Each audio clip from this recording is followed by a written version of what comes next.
Salut, bienvenue dans cette nouvelle vidéo qui va être un peu une palle pour cet été. L'un d'entre vous m'avait demandé de faire cette vidéo pour vous montrer un petit peu qu'est-ce que je vous conseillerais à lire cet été.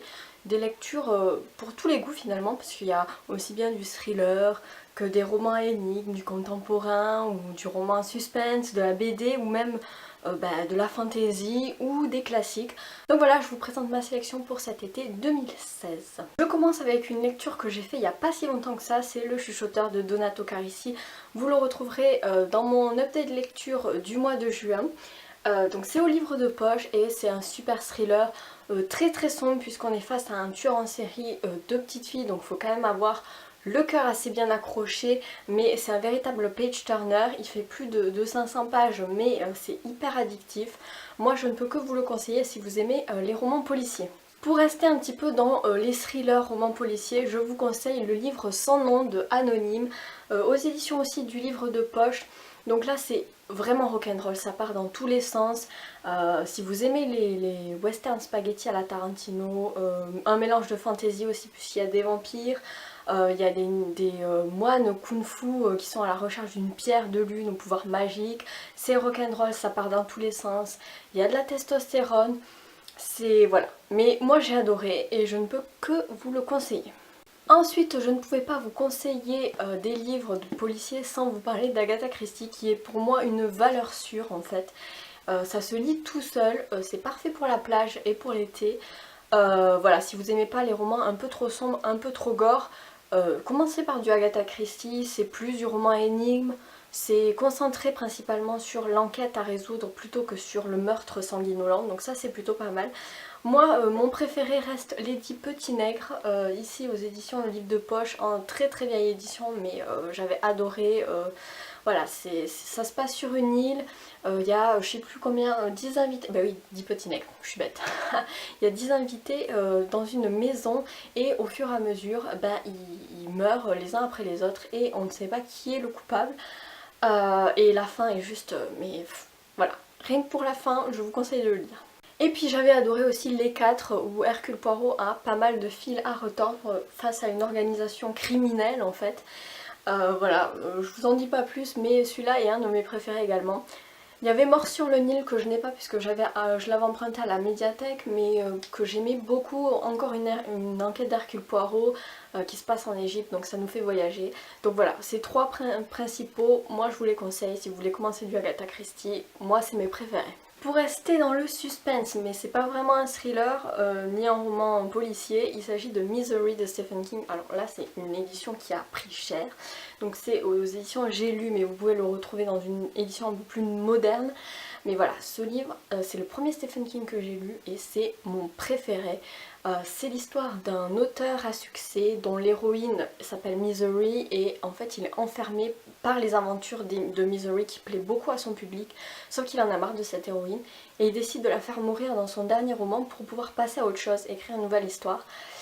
Et puis un jour, alors qu'il était parti écrire dans un bled paumé, il se retrouve en accident de voiture en fait dans le fossé et il se fait recueillir par sa plus grande fan Annie qui le recueille chez elle et sauf que Annie est vraiment très très folle et en fait elle le séquestre chez elle et l'oblige à écrire une suite à Misery. C'est épouvantable parce qu'elle le torture, cette femme est odieuse vraiment. Voilà, c'est très... faut avoir quand même le cœur accroché pour lire Misery, mais c'est juste génial. Passons maintenant au classique, puisque si vous voulez faire une petite culture générale pendant les vacances, pourquoi pas.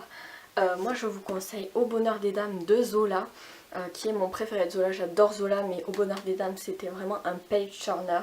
Ça se passe à Paris au 19e siècle, à l'ouverture des grands magasins du style Galerie Lafayette. Voilà, c'était un petit peu la grande mode à cette époque.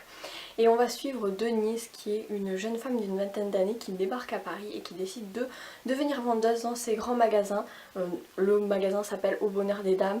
Et voilà, c'est toutes ces aventures dans cette ville, ce Paris du 19e. Et c'est un roman réaliste mais juste génial, voilà, je vous le conseille. Ensuite, moi j'avais lu l'année dernière, au mois d'août, Les Trois Mousquetaires d'Alexandre Dumas, que j'avais juste adoré. Voilà, c'est un classique, un roman de cap et d'épée, tout le monde connaît l'histoire de D'Artagnan, Porthos, Athos et Aramis et Milady de Winter, la grande méchante.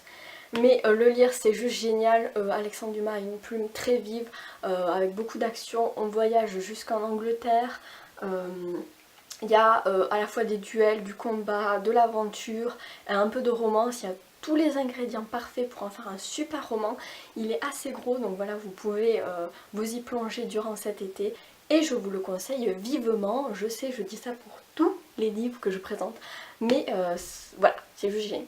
Dernier petit classique si vous voulez voyager sans bouger de votre transat, faire le tour du monde en 80 jours de Jules Verne avec Phileas Fogg, donc qui est un gentleman londonien qui décide de faire un pari avec les autres gentlemen de son club, comme quoi il peut faire le tour du monde en 80 jours et il parie toute sa fortune là-dessus. Alors va-t-il y arriver ou pas, je vous laisse le découvrir, mais voilà, c'est un roman d'aventure comme on aime. Pour passer au côté un peu plus contemporain, je vais vous conseiller de l'Amélie Nothomb et mon préféré c'est Acide sulfurique.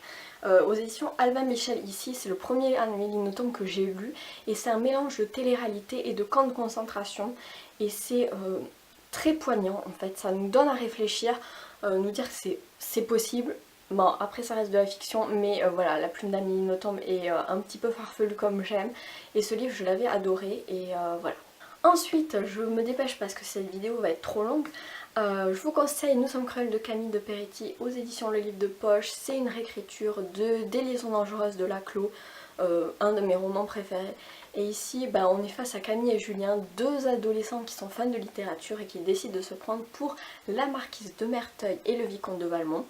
Donc voilà, c'est des échanges épistolaires entre eux, que ce soit des mails, des lettres manuscrites ou des SMS.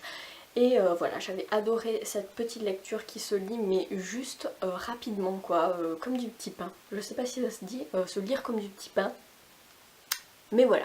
On passe du côté de la fantasy jeunesse, mais qui pour moi peut très bien se lire quand on est adulte. Je vous conseille Les Outrepasseurs de Cindy Van Wilder et j'ai un marque-page de Mémorex qui se fait la malle. Donc voilà, Les Outrepasseurs, le premier tome Les Héritiers aux éditions Gulfstream. Véritable page turner, la plume de Cindy Van Wilder est très mature, vraiment très intelligente, avec des mots comme on aime. Une référence au roman de renard, de la littérature médiévale et ce double point de vue entre le moment présent et le passé au Moyen-Âge, puisque on a affaire à un Peter, un jeune adolescent qui se rend compte que sa famille est en proie à une malédiction qui remonte à l'époque du Moyen-Âge et donc il va subir un rite initiatique pour comprendre pourquoi est-ce que il y a cette malédiction qui plane sur sa famille et sur plusieurs autres familles également. Et d'un autre côté, on a ce qui se passe au Moyen-Âge sur ses ancêtres, comment est-ce qu'ils ont eu cette malédiction. Et c'est juste génial. Donc voilà, je vous conseille vraiment Les Outrepasseurs. Cindy Van Wilder est une auteure que j'ai rencontrée et qui est vraiment super sympathique. Et voilà, je vous conseille son œuvre, évidemment. J'ai presque plus de batterie, donc il faut que je me dépêche. Et je vous présente donc Miss Peregrine et les enfants particuliers de Ransom Riggs aux éditions Bayard. Voilà, le film sort au mois d'octobre, donc c'est l'occasion de lire la trilogie. Évidemment c'est des enfants avec des pouvoirs magiques, mais ça se lit très bien quand on est adulte. J'aime beaucoup les photographies dont a usé en fait l'auteur pour construire son histoire.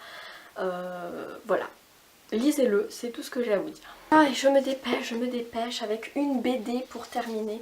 Il s'agit des aventures de Joséphine de Pénélope Bagieux. Alors le tome 1 c'est celui-là, le tome 2 même pas mal. Et puis le tome 3, Joséphine change de camp. Donc c'est publié aux éditions... c'est quoi ? C'est publié aux éditions Jean-Claude Gossewitch, j'ai du mal à le dire. Mais voilà, j'avais adoré ces trois petites BD sur une trentenaire qui se pose des questions, qui est célibataire, qui essaye de trouver l'amour, qui essaye de tout concilier avec son boulot, etc. Donc voilà, c'est très frais, pour l'été c'est parfait. Pénélope Bagieux, je l'adore. Et voilà, Joséphine, il y a le film aussi, les deux films, j'ai vu que le premier moi. Mais voilà, vous pouvez regarder les films aussi, ça vous occupera pendant cet été. Voilà, c'est tout pour cette vidéo spéciale conseil de lecture pour organiser votre PAL d'été. J'espère que ça vous aura inspiré, n'hésitez pas à me dire si un de ces livres vous tente, si vous les avez déjà lus, qu'est-ce que vous me conseillez moi pour cet été. En attendant, je vous souhaite de belles lectures et je vous dis à bientôt. Salut!